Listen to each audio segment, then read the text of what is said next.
What is going on, everyone? Welcome to another episode of Very Cold Lasagna. I am your host, Dylan Lasagna, and typically I would do the whole shebang of it's the filthy casual podcast that houses a safe and open listening platform, but honestly, I don't feel like doing it right now because we are just off the heels. I'm just off the heels of honestly the most flattening loss one of the most flattening losses that the 49ers endured, and that was in the NFC Championship game. At the time of this recording, it is still fresh on my mind. It has only been only just 3 hours since they just lost that game to the LA Rams, and that's what we're here to talk about. And yeah, I could have told myself, you don't have to record this. You could have waited until when you got home from work, but then I could have been tired from coming home from work. You could have waited till Tuesday, but then it would have been severely outdated. So here we are talking about the San Francisco 49ers losing in a kind of in a poetic fast fashion to the LA Rams. I guess you could call it poetic justice on the San Francisco 49ers. And what I mean by poetic justice, well, I'll explain as we recap in depth this game that turned out to be an L for my 49ers on today's show. So anyway, I gotta say before we talk about this game, I was very surprised. I was very surprised that the 49ers even made it to this point. They made it all the way to the NFC Championship game. They were 3-5. As you followed, if any of you follow along throughout the year, I know it's not that many of you, but if any of you listened to my show, listen to this very small, very filthy casual podcast that I like to do as a hobby. I have been very vocal. I've been very critical of the 49ers this past season, and even the year before, I was kind of harsh on them. But this year was especially harsh on them because they were not playing up to standards. The secondary was crap. Jimmy garbage fail again. Kyle Shanahan was coaching like he was looking at deers in the headlights. So when they went on this crazy playoff run, I mentioned things like, they're trying to create this playoff delusion. They can make a run, a delusional playoff run towards the Super Bowl, but then they get smashed in the first round by a quality opponent like the Dallas Cowboys or the Tampa Bay Bucks or the Green Bay Packers. But then they go and upset the Cowboys in the first round. Then they go to cold-ass Lambeau Field in the divisional playoffs and upset the top seed Green Bay Packers, creating all kinds of chaos towards the Super Bowl. And then, earlier in the day, in the AFC title game, you had the Cincinnati Bengals creating chaos of their own, actually upsetting the Kansas City Chiefs and Patrick Mahomes to go to the Super Bowl in Cali. I was thinking in my head, this is the Niners' opportunity to have another trilogy in that same stadium that they're playing the NFC Championship game against the Cincinnati Bengals. So this is their chance. If they beat the LA Rams, somehow, some way, they get another trilogy match against the Bungles, who weren't really the Bungles on that day. So my expectations were pretty low because a lot of this game rode on how well Jimmy Garoppolo was going to do, as well as that secondary, and how well they were going to be able to match up toe-to-toe against Matthew Stafford, Cooper Kupp, Odell Beckham Jr., and an entire Rams offense. So, I initially picked the Rams to win this game.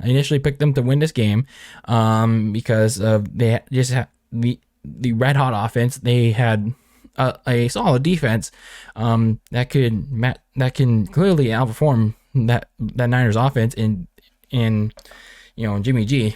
So here we were, NFC Championship Sunday. Obviously, we know the story of the Niners and the Rams going into this game. The Niners had won 6 straight.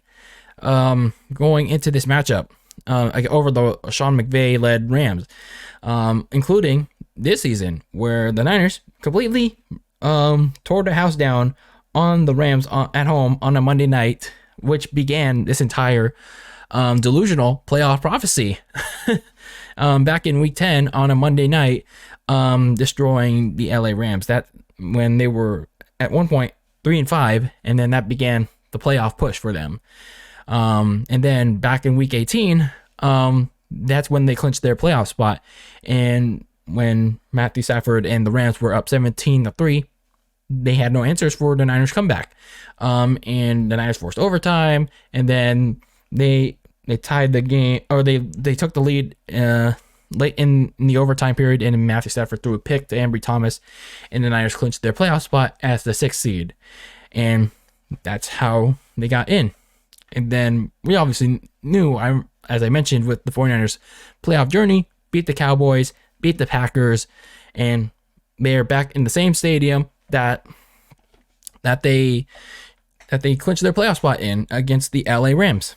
And then for the Rams, it's a little surprising that they managed to get into this spot, in spite of how they've been in the last month. The offense being kind of in a little inconsistent bubble because of Matthew Stafford. So by the end of the season, it wasn't honestly the best way for Matthew Stafford and that Rams team to, have a conclusion. Because, they just lost to their hated rivals at home and let them get into the postseason. And this was despite them clinching their division thanks to their other division rival, the Arizona Cardinals, losing to the Seattle Seahawks.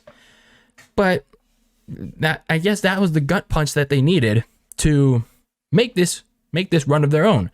They smashed the Cardinals. They clipped the Red Wings off the Arizona Cardinals at home on a Monday night. Then they go to Tampa Bay to face the defending Super Bowl champion Tom Brady and the Tampa Bay Bucks in the divisional. They almost blew a lead. They almost blew that big lead they had over the Bucks. 27 points, 27-6. Like, they were trying to replicate that choke job by the Atlanta Falcons in that game. But Matthew Stafford had the game of his life, had the moment of his career, finding Cooper Kupp in stride in the wide open space, and set up Matt Gay for the game winner and eliminating Tom Brady. So here we were. Round 3, the trilogy, the definitive edition of this Rams-Niners 2021 rivalry. So for the Rams, obviously this was a huge opportunity for them because, even though they're the 4th seed, they're hosting the NFC Championship game. And had they won this, they were going to be the second straight team to have the Super Bowl at home.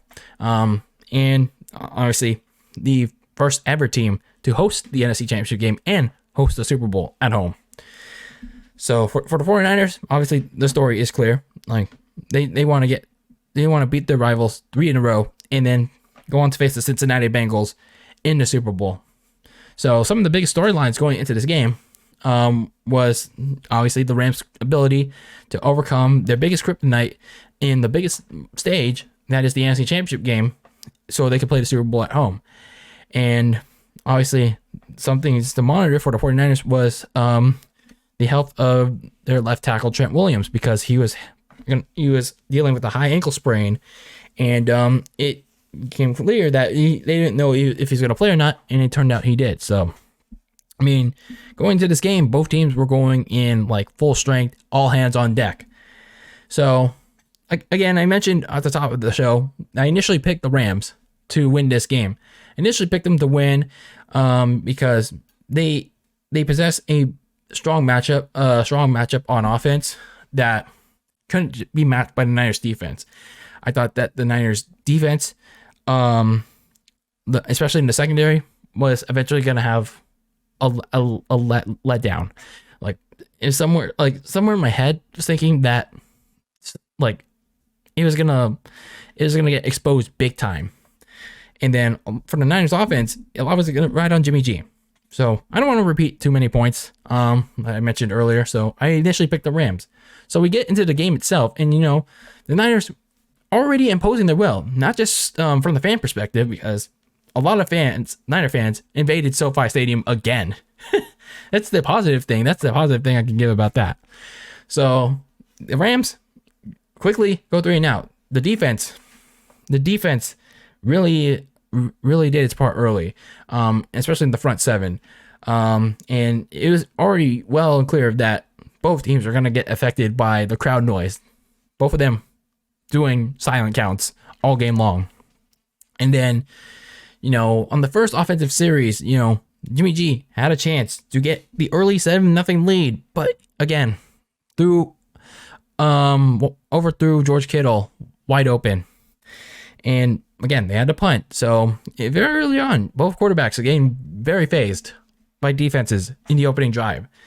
And then on the next possession, the Rams marching down to the Niners red zone, and thanks to Cooper Kupp and Tyler Higbee, who eventually had to leave the game. But Emmanuel Mosley tipped a pass at the goal line, and Jimmy Ward, the safety, intercepted it, returned it for 20 yards out of the end zone.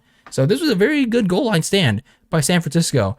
Unfortunately, the offense stalled at midfield, and they had to punt it away.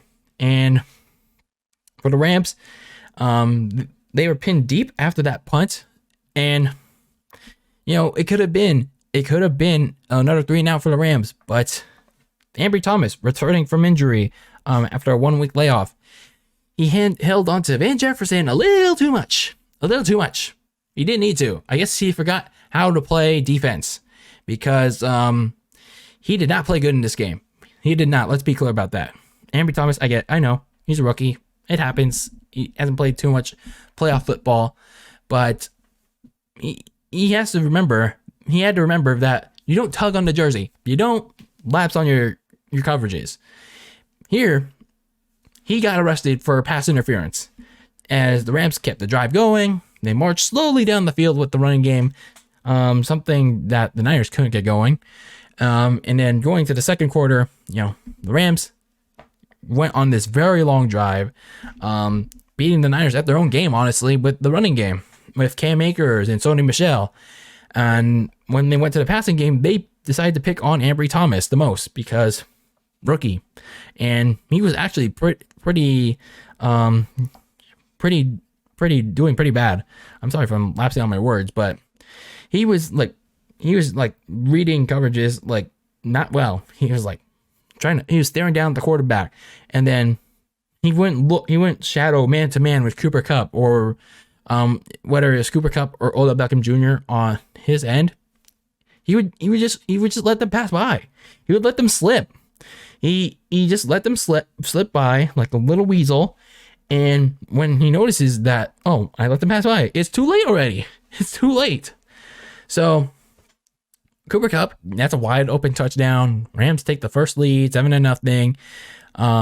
And not a good sign for the 49ers defense. But the good thing for the Niners offense, they were quickly able to answer the bell. Get a 31-yard strike to Brandon Ayuk. Deebo Samuel, 40-yard catch and run touchdown. All tied up at 7. Jimmy G actually had some nice throws in this touchdown drive. So at least, Jimmy G was doing fine in this early portion of the game. So the Rams look poised to strike again. The Niners still can't figure out a way to lock down Cooper Kupp, and I don't know why. But the front seven been in a little bit in the clutch so far.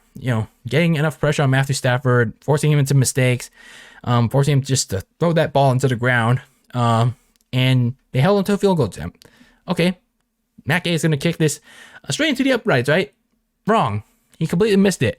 And the Niners had 2 minutes to work with, plenty of time, great field position, and you could score before halftime. But then they once they get into the red zone, they don't do anything with it other than take a 10-7 lead with a field goal. I mean, they should have been attacking more. They burned way too much time. They could have tried to get a strike into Deebo or Brent or Ayuk or Kittle, but they decided to go just for 3 points. Shanahan, you should be playing to win here, not to start your offseason early. So early on, you actually had them on the ropes. You had, like, with Matthew Stafford struggling and the offense making, aside from Cooper Kupp, a lot of mistakes. This was a chance for the Niners to, like, get in, like, to pull away from this game. And this was a very hard hitting game, by the way. The quarterbacks and the defenses were deciding this one. Matthew Stafford was getting constantly pressured by that Niners relentless pass rush. They got to him once, and they hit him a lot in the first half. But for the 49ers, they just couldn't take advantage. They couldn't take advantage on offense. They stalled past midfield after that interception in the first quarter by Jimmy Ward, and then at the last possession of the first half, with that missed field goal by Matt Gay, they didn't get aggressive. They weren't aggressive. They were just like, okay, we'll just go for 3 points. 10-7 lead. Like, okay, it's all good. It is all good. We are all fine here in our little bubble here. So, I was like, okay, 10-7. Like, sure, they didn't go for the kill shot. But their defense is doing fine. Their offense, whatever. So, if the Niners want to get past the Rams in the second half, and play in that stadium again in the Super Bowl, like 2 weeks later, they had to get a little more aggressive. They needed more out of everybody not named Deebo Samuel. They need everyone to step up on offense and help them out. And they also had to, like, stop trying to use the running game so much, because that running game in the first half was not working at all. It just wasn't. When you had Elijah Mitchell and Deebo Samuel trying to run down the middle or run slightly towards the sidelines, the Rams were reading it the whole way. Like, they were reading that like a book. So clearly something wasn't working, and Kyle Shanahan was like, no, fuck that. We're sticking to it. So then we get to the second half. The Niners get the ball first, but they stall again at midfield. Like, what are we doing here? Like, why can't we get past midfield, score a touchdown, take an extended lead? So they have to punt, and then the Rams trying to threaten the needle once again. They get past midfield, but then they're hit with the fourth down situation. Like, what do we do here? So then they decide to get aggressive. They try to go for a quarterback sneak with Matthew Stafford, but he was short. He was short of the goal line, and Sean McVay was really weird with timeouts in this game, timeout management. So he was like, I'm going to challenge the spot. I'm going to challenge this spot. And he decided to challenge the quarterback sneak from Stafford that was clearly short of the goal line, yet Sean McVay decided to challenge that. I'm like, what are you doing here? What are you doing? Wasting your timeouts. But I mean, sure, go ahead. Go right ahead. But then this is where you see, slowly but surely, the wheels start to fall up a little bit, even if, the Niners ended up scoring a touchdown here, because the Niners offense really started to get repetitive with Kyle Shanahan's play calling, because he was just trying to get that run down the middle. You know how much I ranted on that run down the middle game plan, in the early portions of the season. It was not working. He just continually decided to, we're going to keep trying and trying and trying, but it was not working at all. It was not, the Rams were reading it the whole way. Von Miller, Aaron Donald were stuffing that shit. They were stuffing Elijah Mitchell. They were stuffing Deebo everywhere they looked. Throw the damn ball. At least Jimmy G managed to get some nice passes in, keep the plays going, and get some first downs. And then he found George Kittle in the end zone for a strike to extend that lead 17-7. So you're up 10 points going to the fourth quarter. So how did the Rams respond? Easily, with kind, because the secondary just didn't know how to cover Cooper Kupp still. They just respected him a little too much. Just a little too much. I don't know why they didn't play man to man.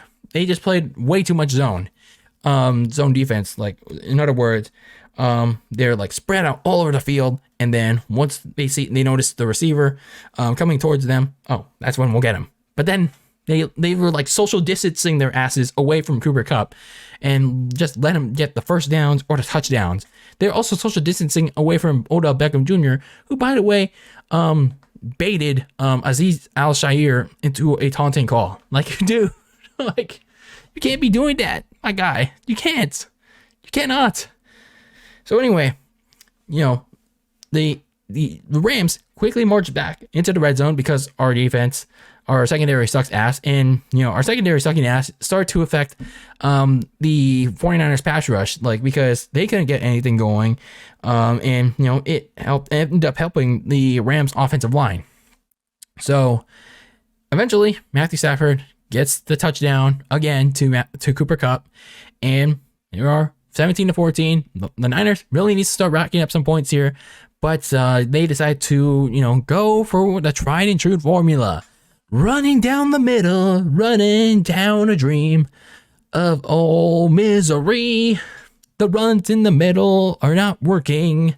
Kyle Shanahan, what are you doing? So they decide to keep going for those runs in the middle.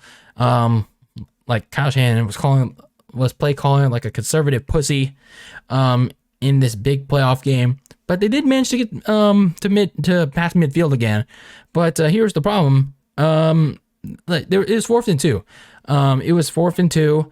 The Rams decided to challenge another, like, clearly obvious play call in favor of the Niners again. And Sean McVay was out of timeouts, like with 10 minutes left to go. So it's 4th and 2. Kyle Shanahan decides to have Jimmy G go ahead and try to draw the Rams offside, but this made no sense because it is pretty blatant that the Rams noise is very loud. The Rams defense was not going to get affected by this. Like, I don't know why you even tried that. So what they should have done was like try to like think that they're gonna try to draw them off sides, but then go for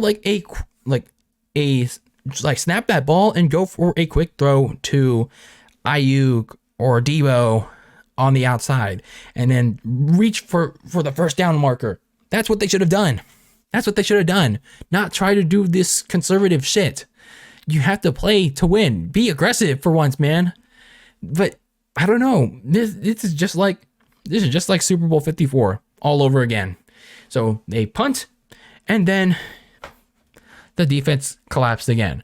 And you know, it couldn't have been this way. It couldn't have been that way because Jaquazi Tart had a wide open interception gifted to him. Matthew Stafford completely underthrew a big air ball that I don't know who was aimed towards, probably towards Cooper Kupp. And then Jaquazi Tart was right there to catch it, but then it just hit his chest and it fell onto the ground and he dropped it. Like, oh my God, that's such a backbreaker. That is so deflating. And the Rams keep the ball, and then they go back down to doing their business of tearing apart that Niner secondary. So, that was deflating. So, the Rams are held to a field goal. Okay, fine. Tie game. But it was just very well aware that this defense was not going to hold up. This defense was just going to fall flat on its face for the offense. And let's face it, the offense started to fall flat on its face too. Because it finally took Shanahan to realize that, oh, it's a tie game. Let's finally have our offense do something. Other than running it down the middle, trying to run it down their throats. And oddly enough, this was one of my keys to victory for the 49ers, running the ball down their throats, and it is failing in front of our very eyes. So Shanahan finally decides to let Jimmy throw it for longer than 5 minutes, and it goes absolutely nowhere. It fails. It punts. Jimmy garbage fail. So what you were seeing here was West Coast Bears football on full display from the 49ers. They were collapsing yet again. So this Rams offense continued to cook San Fran on the defensive end. Stafford gets a big completion to Cooper Kupp back into the red zone just right away, heading into that 2-minute warning. The 49ers, though, again, hold the Rams to just 3 points. But here's the problem: you're now down 3 points, 20-17. You now have to force overtime or win the game with a touchdown. Like, you have a decision to make. But then, this last drive by San Francisco, it was just a full display. It was just a full display of not just the shortcomings of the defense, like especially the secondary, but the shortcomings and the peakness of the Jimmy garbage fail led offense. And again, this is not to say that Jimmy G was the entire reason why the 49ers lost this game. No, and in all honesty, he actually did okay. He did decent. That doesn't mean it's good. That doesn't mean he didn't do good. He just did decent. He did average. He didn't make any like game-changing mistakes, but he didn't do anything like game-changing to give the Niners any positive momentum. So this final drive, it's just the entire reason why the 49ers really need to let him go. They just need to both sides just need to move on, because he gets 2 pressure-filled throws in that go absolutely nowhere again. And then the peakness, the personification, the complete visualization, I guess you could call it, the playoff prophecy of the 2021 San Francisco 49ers gets fulfilled. I guess you can say it's a mental smashing now, because under complete harassment, Jimmy Garoppolo, James Richard Garoppolo, yeets the ball under pressure with Aaron Donald and Von Miller and that entire pass rush coming towards him. He yeets the ball into the air instead of trying to get that ball out of bounds, throwing it in out of bounds. He yeets it into the air for Rams corner Travin Howard to intercept the ball and end the game.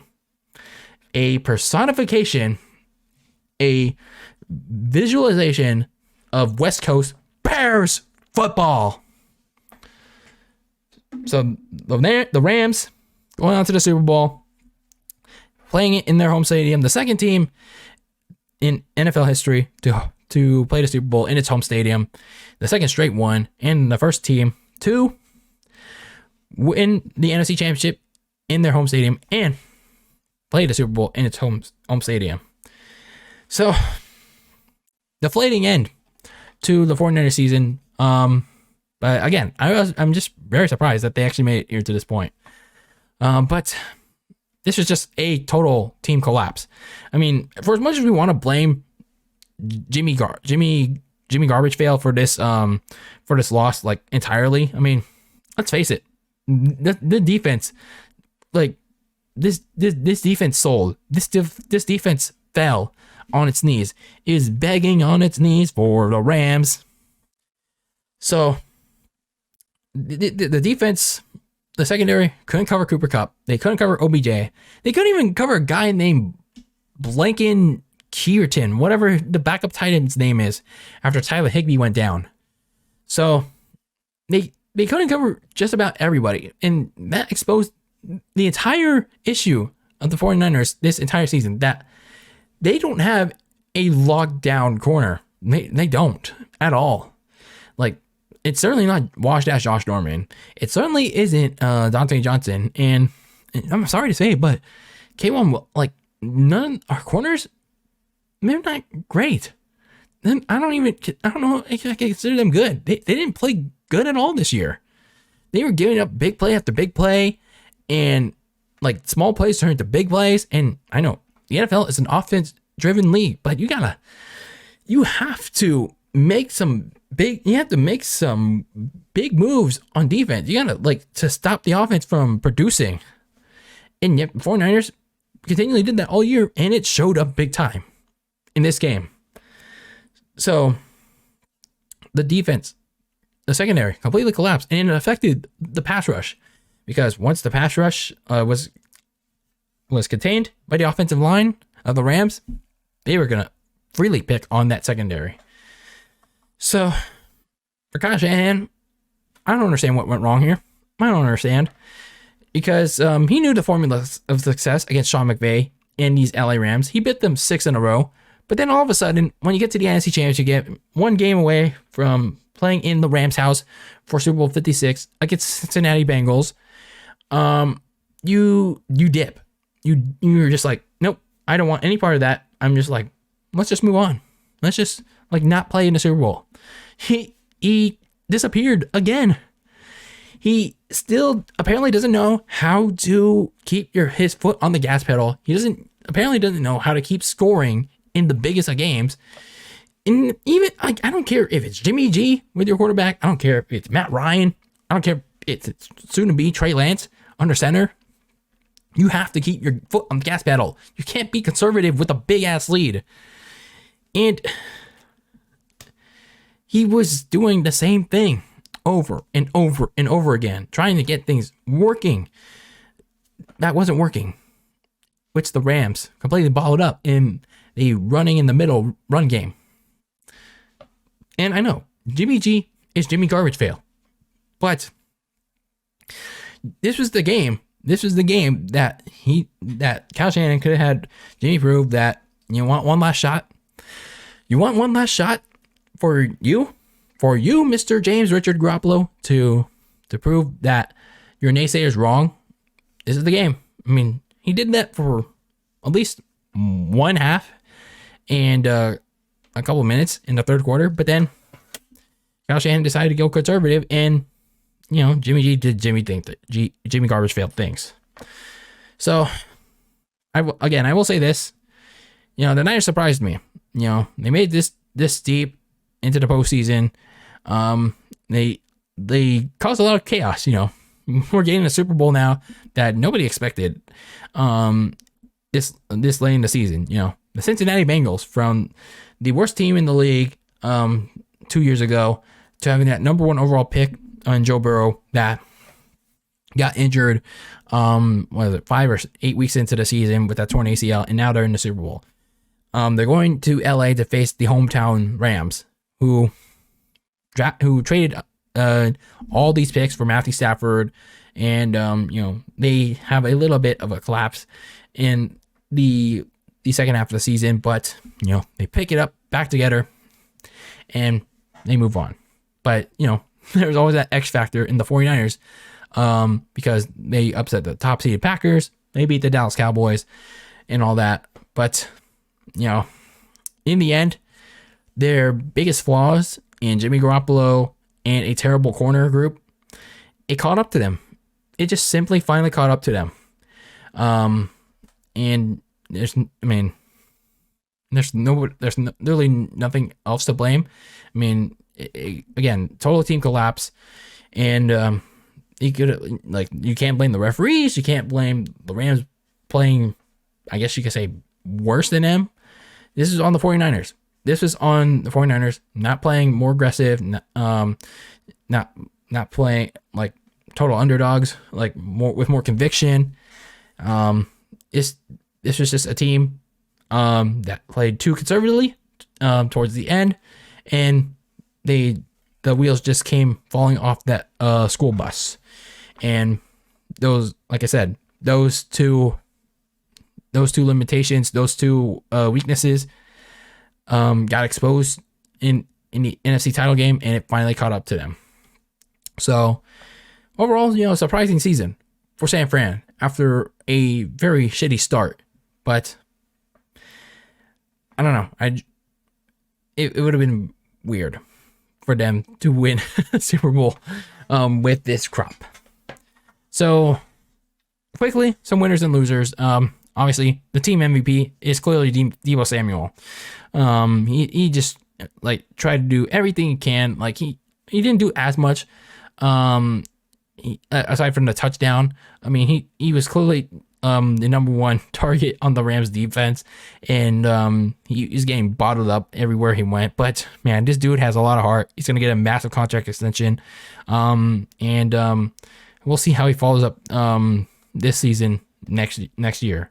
For some losers, the offensive line, especially the right side, they failed to show up again. They're getting constantly harassed by the Rams pass rush. They couldn't like contain Donald and Von Miller, and it really affected Jimmy G in the passing game. The defense, the secondary was total garbage. They were totally shit in this game, like not recognizing Cooper Kupp. They let him loose for a lot of big plays. They also let Odell Beckham Jr. Slime past them for a couple big plays as well, and they let some no-name backup tight end get some small check down plays turn into like some notable first down conversions during this title game. Kyle Shanahan, like I said, I don't think it needs to be bearing repeating. He just got too conservative again. At some point, I really think at some point, Jed York is going to be like, I don't know, it's probably not going to be like next season where Kyle Shanahan will finally have a chance to actually coach Trey Lance. But at some point, I really think at some point that Jed York is really going to look at Kyle Shanahan and think to himself, is this really the guy that can lead the Niners to a Super Bowl? I mean, sure, he actually got them there in 2019, but can he win it all? Can he actually put together a complete performance without choking it up? So, I mean, I don't know. At some point, like Jed York has to be thinking about that. I mean, this is not to say that Jed York is a great owner or anything, but just thinking about it in perspective, at some point, what limit do you have with Shanahan as your head coach with this much choking? So, instead of takeaways from this game, because there's a lot. It's pretty much like a lot of repetitive ones that I mentioned already. So instead, let's take away from this 2021 season. Deebo Samuel, obviously the MVP. He's going to be a big wide receiver. He's going to be one of the big name wide receivers next season. I really hope that next season he truly breaks out. He follows up his breakout season from this year and has an even bigger year next in 2022. So this dude is really going to be special. And if Brandon Ayuk comes along as he continues to develop as well, this is going to be a interesting duo with this potentially new look offense. So I will say, in spite of all the weaknesses on this 49ers front, they did get some impressive wins. They really did get some impressive wins throughout the season. They upset the LA Rams. They blew them out. And then, they get a gutsy win. They get a grit and grind win at home against the Minnesota Vikings to get that playoff tiebreaker. Then they go to Cincinnati to take on the eventual AFC champion Bengals in a very tight contest. And then you go to LA to beat the Rams again. So, I can go, the list goes on and on with the Cowboys and the Packers. But, they did get a lot of impressive wins, and especially in the playoffs where they managed to upset a lot of the favorites. And, now the Super Bowl picture looks completely different. The Super Bowl matchup looks completely different. I guess in perspective, the Rams, some people predicted the Rams to actually get there as one of the favorites. But still, Niners, like, in spite of everything, they actually managed to create a lot of chaos. They really did. That's the same with the skill group that they have. So to close things out, I know a lot of feelings, even like the night after the this shitty NFC title loss. I mean, this was honestly, I just looking at it, if had Matthew Stafford had the worst game of his life, it's actually it was actually very plausible that the Niners could have faced the Cincinnati Bengals in the Super Bowl.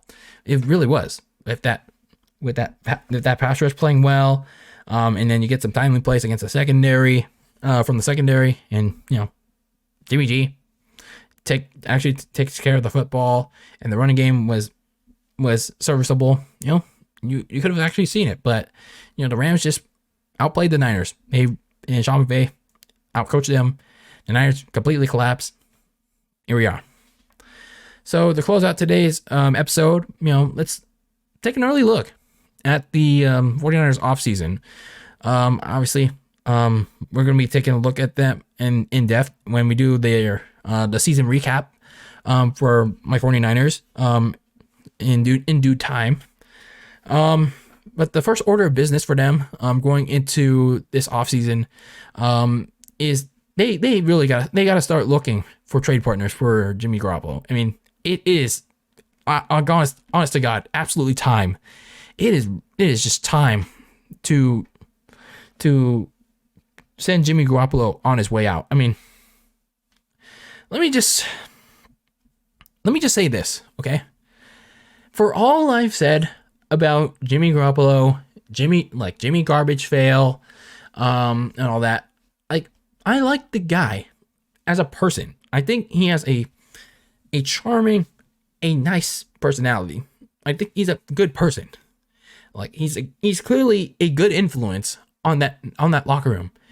And whatever he has done in that locker room, hopefully it stays that way when he goes. But it is just time. It is just time for 49ers to move on. It is time for Kyle Shanahan to move on from him. It is especially time for John Lynch to stop having that hard on for Jimmy G. It is really time. So I don't know what they can get for a guy like Jimmy G, especially because he's been so injury prone. He's pretty much like Alex Smith, pretty much. He's been pretty much like Kansas City Alex Smith, if I guess you can say it like that. I don't know if we can get anything higher than a 3rd round pick, realistically. But it all depends who they can sucker out of getting anything in value in return for Jimmy Garoppolo. So there are actually a lot of noteworthy teams that can use a quarterback. You got the Denver Broncos, the Carolina Panthers, the New Orleans Saints. If Carson Wentz doesn't stay in, if he gets released by Indianapolis, the Colts maybe, the Washington Football Team, the Pittsburgh Steelers, Big Ben just retired, maybe the Tampa Bay Bucks. The Tampa Bay Bucks could be in need of a quarterback if Tom Brady makes his retirement officially official. The New York Giants, maybe, if they want to let go of Daniel Jones earlier than usual, and who knows, the Green Bay Packers, if Aaron Rodgers is going to get traded somewhere else. So, they have options. They have options, and if any of those teams are honest to God willing to trade for Jimmy G, then we'll see what they can get in return. But if not, they absolutely need to release him. They got to release him from his contract because they got to get all the money that they can from releasing him, because they only have $10 million in cap space. They don't have much money to spend in this offseason period, and they're gonna need all the money that they can get. And do they really want all that cap space being accumulated by Jimmy G and his subpar ass? So by either trading or releasing him, they can get at least $22 million in cap space. So at least gives you $32 million to spend, whether it's an extension on Deebo Samuel and or Nick Bosa this coming off season. So either way, it's time to prepare for the Trey Lance era in fall 2022. After that, you really have to address the secondary. K'Waun Williams, I'm sorry to say it, K'Waun Williams, Emmanuel Mosley, Jaquasi Tart, and even Jimmy Ward. They were all pretty bad this year, aside from a couple of big plays that they made during the season. But this year, they've really given up big play after big play. They really need a top lockdown corner to keep that secondary afloat. They just don't have that right now. After sure, Richard Sherman was washed as heck in in 2020. But ever since Richard Sherman left, they were flat out bad.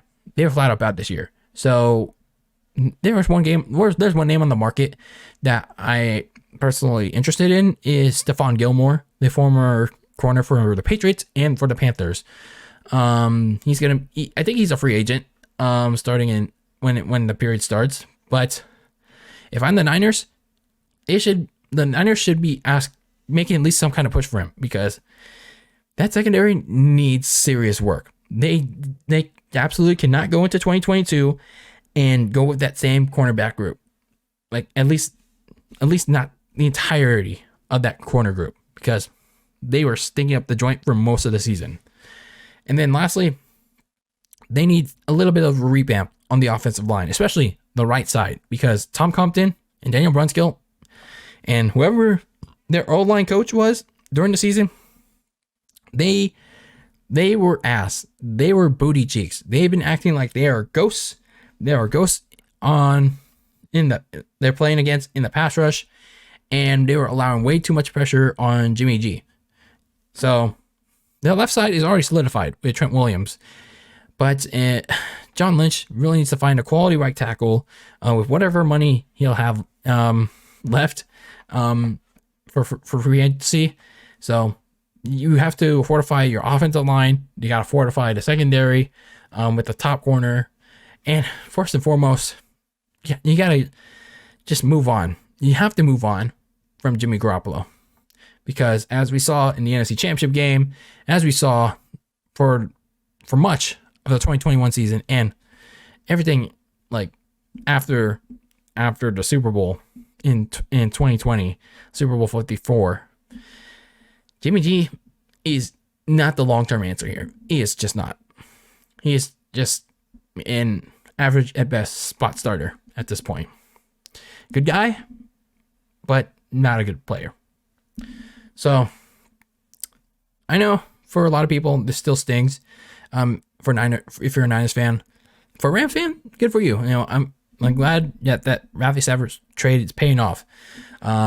It's just gonna sting a little when I'm previewing their matchup against the Cincinnati Bengals when we eventually talk about the Super Bowl in due time.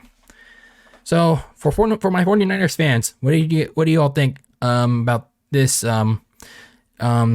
this disheartening ending to the season, their 2021 season? Let me know how you feel. But that's it for this episode of Very Cold Lasagna. I am your host, Dylan Lasagna. Thank you for tuning into the podcast that houses the safe and listening platform for casual, cold, and dumb takes on the world of pro wrestling and sports. There you go. There's your tagline for you. And make sure you listen to the show on everywhere and however you listen to podcasts, whether it's YouTube, Apple Podcasts, Spotify, Anchor FM, Google Podcasts, all the social media platforms at Very Cold Lasagna. And as always, keep the lasagna very cold in the fridge with your takes on the world of pro wrestling and sports in that fridge with that icy yet spicy lasagna. But anyway, on to the 49ers offseason, and well, I guess for everyone else, on to the Super Bowl. Anyway, until next time, peace out.